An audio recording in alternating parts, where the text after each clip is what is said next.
Hello and welcome. This is the Zen community of Oregon, making the teachings of the Buddha Dharma accessible to support your practice. New episodes air every week.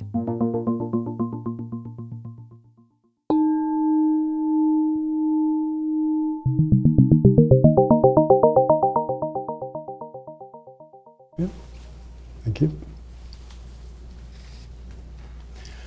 Evening, everyone. For those of you who are new, let me just give you a little quick overview of what we do here. There's things that happen here Monday, Tuesday, Wednesday, Thursday, Friday, Saturday, and Sunday. And usually the typical pattern is we come in, kind of say hello, we do a short chant upstairs. The chant is about some aspect of the Buddhism. Tonight's chant was about everything flows. Everything's just constantly flowing. Stars at dawn, bubbles in the stream, flash of lightning, everything is flowing. Our mind flows, our body flows. Do a little chant, and then there's either meditation for a couple of rounds, and then sometimes there's meditation instruction for people downstairs, and then there's usually a Dharma talk of some sort. On Tuesday, Kodo, who usually is in the back, is the leader, and on Wednesday, Jogen, who's in the back, is the leader. Thursday, Shonin, who was here, is a leader. And so each night has a little different flavor to it, depending upon what people are leading it. This is a tradition that is not dogma-based. It's not based on, you gotta believe this in order to be part of the community. It's a whole community that's based on observation, on let's really pay attention and see for ourselves, have our own direct experience. And faith in this tradition comes out of direct experience. You experience something, and then you have a foundation of, oh yeah, I know that for myself, it's true, rather than the particular words. Each time we do a talk, it could be different levels of talks because everybody's not the same. There's different minds here, different kind of people see and process things very differently. So try to talk to different people during the course of a conversation in the evening. This night, on Sunday night, when I'm usually here, we've been going through a book by Thich Nhat Hanh called The Art of Living, and it's readily available. It's available digitally, auditorily, or even the hard copy. There's some copies in the library. And we've just been going through sequentially that, although the last week I was so moved by the long list of people who are on our list of our merit list, people who are suffering, people who have had tragedies, people whose lives were difficult. We talked about how that if we really are opening our life, opening ourselves to the nature of the world, there's a place where the heart breaks. One of the human experiences, one of the experiences of being human is to feel rock bottom deeply. And there's a place where we have to be able to go, where we're helpless, and yet we feel the distress of the world. So we talked about that last week. But this week we're going to talk about something different before we get back to the art of living. And this week I wanted to talk about freedom. Up in Klatskanai, Great Vow Zen Monastery, where I live, every 4th of July there is a little parade in our small town, and it's full of tractors and logging trucks, and we have a marimba band, and there's all kinds of people, and there's we have a bingo booth that we put up for the Kiwanis Club, and so it's a fun, really small town community event. And in that small town community event, there are all these T-shirts that say, freedom is not free, and you need guns in order to defend yourself, and there's a lot of guns floating around in that area. So let's talk about freedom tonight, because in Buddhism, we say that there are 4 things we can observe. And the first one is we can all observe that people have challenges, difficulties. Life is not easy for people, for us, right? It's just an observation. We call it the first noble truth sometimes, but really it's just an observation. The first great observation is that, people have a hard time. And the second of the noble observations is we often cause ourselves a hard time because we think the world should be different than it is. Things should go according to me. My partner should act the way I think they should act. My employer, my job, my everything should act the way I think it should act. And I'm right. And then we end up causing ourselves a lot of suffering from that. Just observe it, Don't have to believe it, just observe it. How do we cause ourselves more and others more suffering? And the third of the observations is it's possible to be free. It's possible to encounter liberation. Nirvana is the word. So, and then the fourth is that there's a way of the path that you can practice, a path of integrity, a path of introspection, investigation, path of wisdom. But I want to talk about the third tonight, about freedom, because we had just have a whole weekend, and our particular version of that is the American, 4th of July version, but every country, every place has an aspiration for freedom, and there's often celebrations of freedom of one sort or another in every culture. So the typical American reasons for freedom, why be free? Why should we aspire to freedom? And the typical American, North American, or the modern zeitgeist is, I can be free so I can buy whatever I want. I have the freedom to buy anything. I have the freedom to own anything. You can't tell me what I can't own. I have the freedom, it's my freedom to own all the weapons I want to own. That's my freedom. I have the freedom to buy things, to own things. I have the freedom to go places. I have the freedom to make choices. And so the apex of freedom is we go into the grocery store and there's 50 different varieties of olive oil. And we have the freedom to choose any of the 50 varieties of olive oil, or any of the other 10,000 things that are in a grocery store.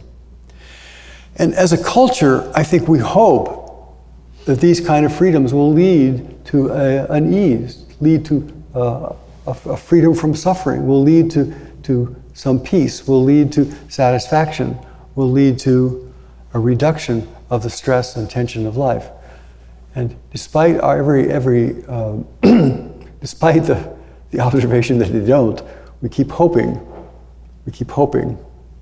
I'll buy a little more. I can now order almost anything I want if I have the resources, and before I know it, I can get, 1,000 licorice sticks delivered to my front door tomorrow, and I'll be happy.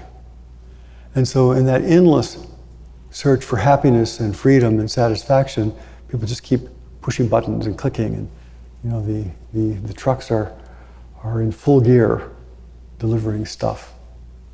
And we do that in the hopes that this thing is going to satisfy something. And then, of course, all of the media says it will satisfy something. You just need, a better, faster internet connection. And if you get a better, faster internet connection, or if you use ChatGPT instead of Paradox, instead of DeepSeek, then your problems will be solved.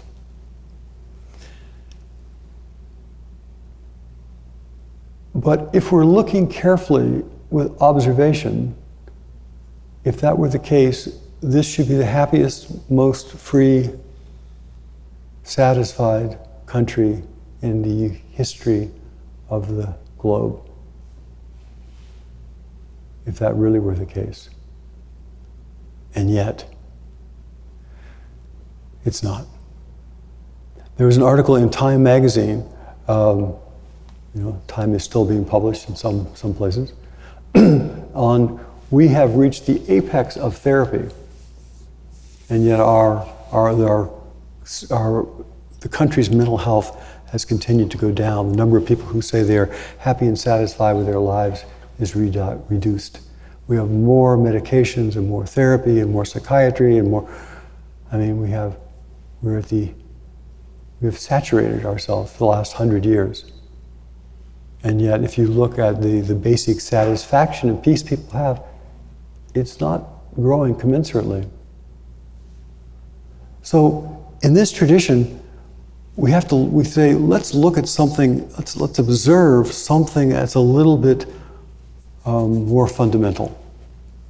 if we're going to go against the stream of the media, against the stream of buy, bigger, bigger, bigger, more, and we're going to say, let's find something that is more fundamental.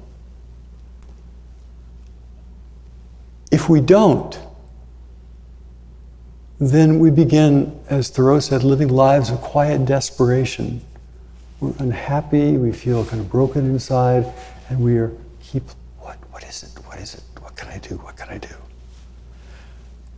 And if we don't continually grow inside, then we begin mistaking routine for security.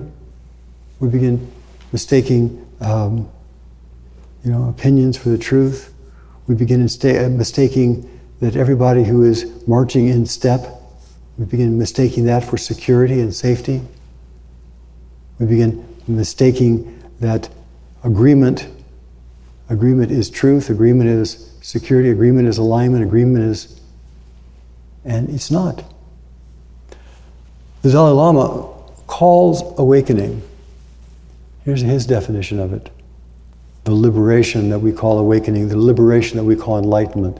He says, enlightenment is the awakening of the mind's true nature through purifying thought, removing obscuration, and overcoming dissonant emotions.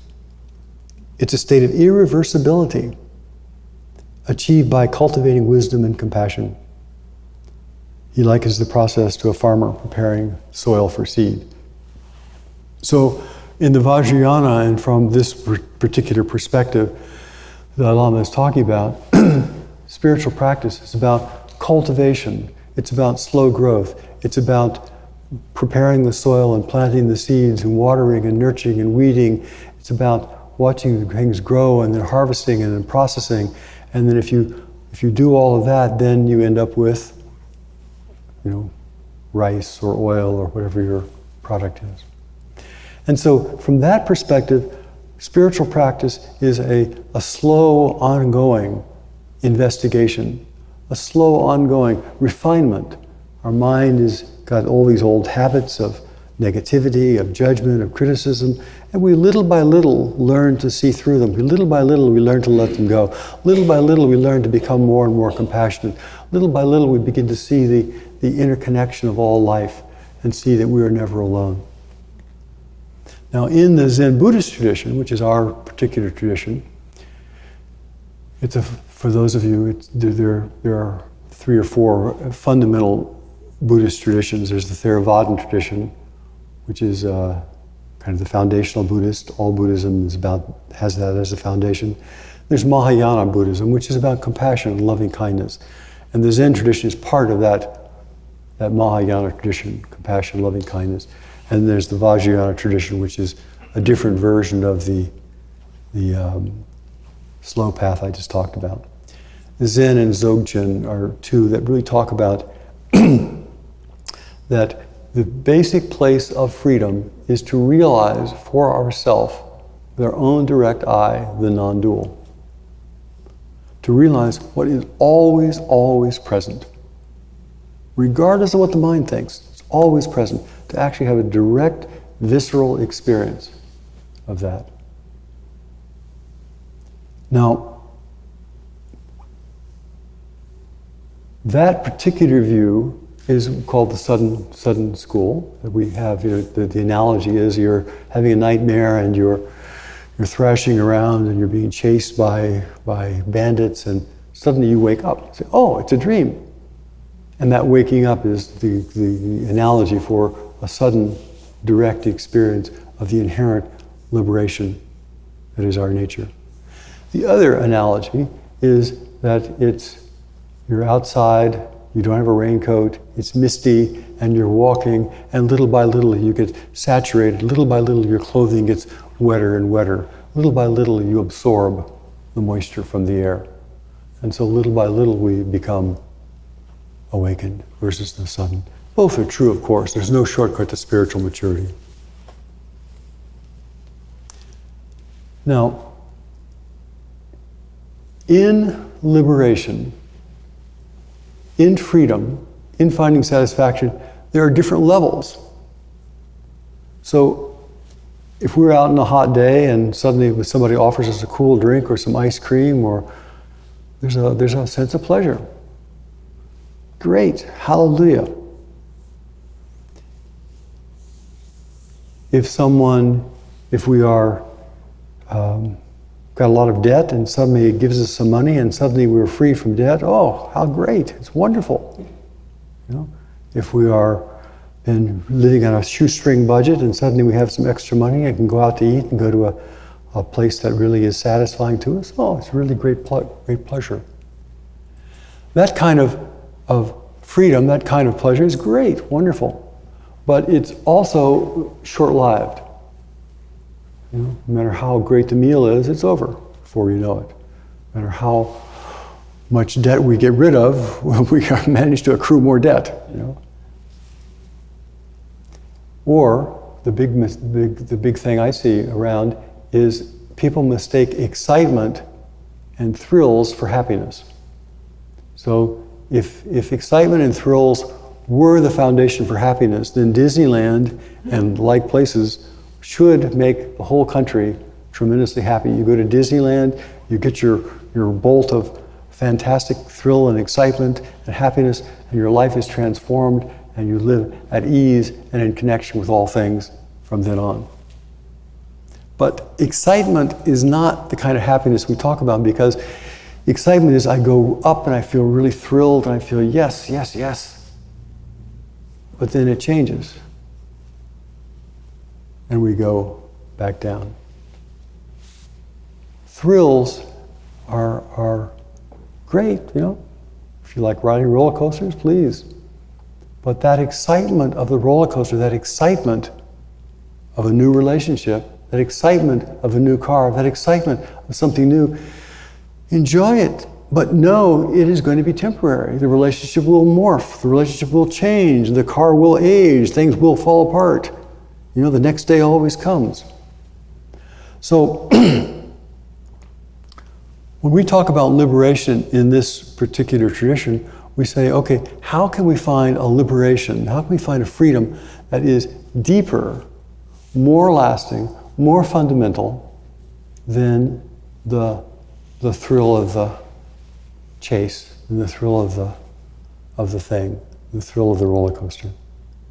How do we find something that is reliable and stable, something that is transformative, that really has no opposite?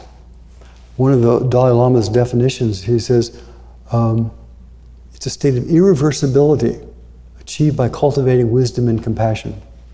So how do we achieve that kind of liberation? And that's where practice comes in.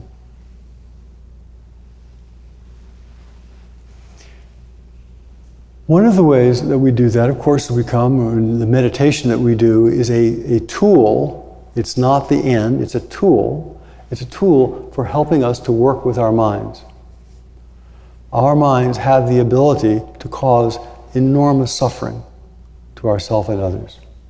And it causes enormous suffering by our fixed views, by our thinking everything should go the way I think it should go, by our righteousness, by being trapped by our emotional bondage, by 1,000 ways which we all know. So how can we look at the nature of our own mind and our own heart and find a liberation, a freedom that is somehow deeper than the excitement of, I got a new car, or I got a new partner? Which is great. I'm all for having good partnerships, absolutely. But there is something deeper, and that something deeper is something we have to know and discover and taste for ourselves. And it's the number one tool that we have for this process is awareness. We can use our mind of awareness to look directly at our fixed views, our fixed notions, our old stuck ideas of separation, and we can see the unreality of them. And the manifestation of actually seeing through our particular fixed views, are what we call the four immeasurables. Four things that cannot be measured. Loving kindness, compassion, sympathetic joy, and equanimity. That if we actually see through our fixed ideas, fixed notions, fixed beliefs, if we see through our own suffering, then these are the qualities that begin to be present in our human life. Compassion, sympathetic joy, loving kindness, and equanimity. Some order. Now, those are not all or nothing things. There's levels of equanimity, there's levels of compassion, so to speak. But when someone begins to see beyond the surface of things and begins to see the non-dual, those are some of the elements that come forth in terms of their personality. And because if we have a direct experience of the non-dual, what non-dual means is I am not separate from the world. I am not separate from you. Things are all interconnected. Things are all intertwined. As Thich Nhat Hanh says, everything is made of non-self elements. Everything is made of something else. When we actually have an experience of the intertwining, the oneness, the connection of all things, we realize my freedom, my caretaking for this body is also freedom and caretaking for this body. And the suffering and heartache of this body is the suffering and heartache of this body. And the loving kindness, the equanimity, the compassion, the sympathetic joy that I feel here has got to have its expression here. It's not just an internal thing, it's a life thing. And the function of that, of course, is how does it help others? Our life feeds the entire world. Here's a couple quotes. You have power over your mind, not outside of events. Realize this and you will find strength. You have power over your mind, your attention, and you don't have power over outside events. Realize this and you will find strength. Marcus Aurelius. I think about 100 CE. True freedom is always spiritual. It has something to do with your innermost being, which cannot be chained, handcuffed, or put into a jail. Rajneesh. The only real prison is fear. The only real freedom is freedom from fear. Aung San Suu Kyi, who was the president of Cambodia? Burma, thank you. Burma. You will know the truth will set you free. Jesus Christ. The beginning of freedom is the realization that you are not the thinker. Eckhart Tolle. Now, that to me is just one of the most interesting and profound of the insights that we can have. As I have done over and over, and I get to do it myself, so we'll do it again tonight, you can feel your hands with your hands, right? Nobody had any problem feeling your hands with your hands. You feel your hands with your hands in your hands, right? Pretty obvious. Your hands are feeling your hands, right? You're not needed. Your hands feel your hands, you're not needed. The world knows the world, you're not needed. Life is lived, you're not needed. The you being the I am. Interesting direct experience, because if we have that experience, suddenly the world is free. And one more quote here. Just as the great oceans have but one taste, the taste of salt, so too there is but one taste fundamental to all true teachings of the way, and that's the taste of freedom. Shakyamuni Buddha. So in this tradition, we say, okay, this is something that does not belong to the tradition. It's not that we own these truths. I mean, they're just truths. But we have particular ways that we say, okay, in order to see this directly, you need to practice. In order to see this directly, you need to have some faith that you can make that realization. In order to see this directly, you need to listen to the calling of your heart. And so, in this particular tradition, and every tradition has its own version, has a container that allows that investigation, that encourages that investigation. Now, some containers are very rigid and say you have to believe certain things. This particular container says, look directly and see for yourself. Ask all the deep, deep, mysterious questions. Ask about the unfathomable, and know, see something directly. So it's not about, I got to believe this in order to be free. For some people, hearing that calling is a vocation. You know, that's what the word vocation comes from, the voice. Hearing the voice within that says, you know, I need to resolve these matters of life and death. I need to resolve these matters of suffering. I need to know for myself. That calling is one that sometimes we follow. To be free is not merely to cast off one's chains, but to live in a way that respects and enhances the freedom of others. Nelson Mandela. Darkness cannot drive out darkness. Only light can do that. Hate cannot drive out hate. Only love can do that. Martin Luther King. We say in this tradition, anger just begets more anger. Fear begets more fear. So if we have a lot of anger and fear at social things, and we become indignant and outraged, and we create more anger and fear on the other side, and anger and fear feeds anger and fear feeds anger and fear. There's got to be a more skillful way to stand up for truth. There's got to be a more skillful way to speak what's important to be spoken, that does not create boundaries and not build greater and greater walls.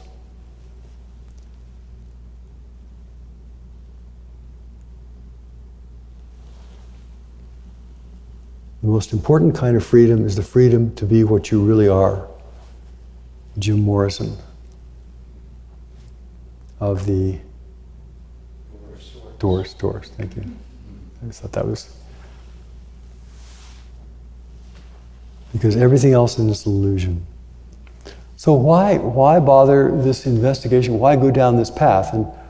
And you know, there are a few things. I mean, first off, the relief of suffering. There are three basic reasons that people start on the path, in my experience. One is that we are suffering a lot, and we see lots of people suffering, and we say, there's got to be a way out, there's got to be something I can see, there's got to be some understanding, there's got to be something bigger than this, and so we start on the path. Or sometimes people have a pivotal experience. They have a pivotal experience outside, or they have a pivotal experience with drugs, or they have some kind of pivotal experience that kind of rips things open, and they have a direct insight into the inclusive nature of reality, and something that they know, oh yeah, that's true. And then of course it closes back again, and we start on the search to say, I need to find and open that up again. I need to re-recognize it. And the third is that we find exemplars. We read something, we see somebody like Thich Nhat Hanh, we encounter an exemplar, and we say, oh, that person can do it, I can do it. Oh, that person is a manifestation of what I'm interested in. I want to also walk in that way. But we also do it just because sometimes we're really curious. Sometimes we say, well, what else is there to do? Why not? Why not investigate the profound nature of mind? You know, why not step out of the Walmart cycle of buying things? You know, why not? You know, if we get involved with medicine, which, you know, I mean, I've certainly been to the ER, been involved with medicine, but if we start thinking, medicine will do it for me. If I take the right combination of medicines, that's going to change my state of mind, that's going to awaken me, that's going to make my life easier. It doesn't work. And so it makes sense to say, okay, I will respond to the things of the world in the way I need to respond to them. I will take the medicines that I need to take, but fundamentally I want to look and see for myself, is there something deeper? Is there something deeper that I can carry with me at all places and all times? There is a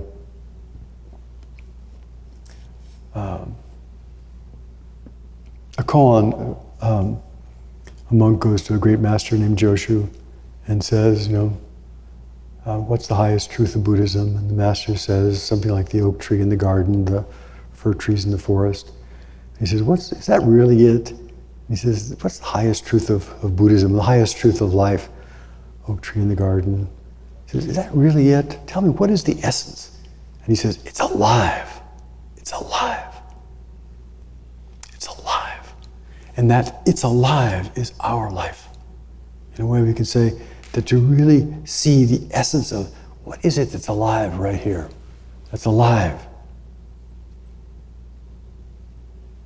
To touch the deathless and the birthless right here with our own mind and to have confidence because we have tasted it directly is quite compelling. We do that. So, my encouragement is practice. Be curious. Don't just take what somebody tells you as the answer. Say, well, if you have skeptical doubt about things, there's two kinds of doubts. There's doubts that make you run away from things. I don't believe it, it's not true, I'm going to shut my doors, I'm going to run away from it. And there's doubt that brings you deeply into things, that makes you really curious. Is that really true? Is that really the way it works? Is that really honest? Does that really have integrity? Is that really my heart's experience? And those kind of questions, those kind of inquiries bring you more and more deeply, more and more intimately into life. So practice. Practice with a wide open, curious mind that also learns how to be in the present moment, not believing thought. Practice with a wide open, curious mind and a great big open heart that realizes everybody's life is sacred. This life is sacred. So may you all have used whatever motivates you to really see directly for yourself in your own heart and find liberation and be a benefit to others.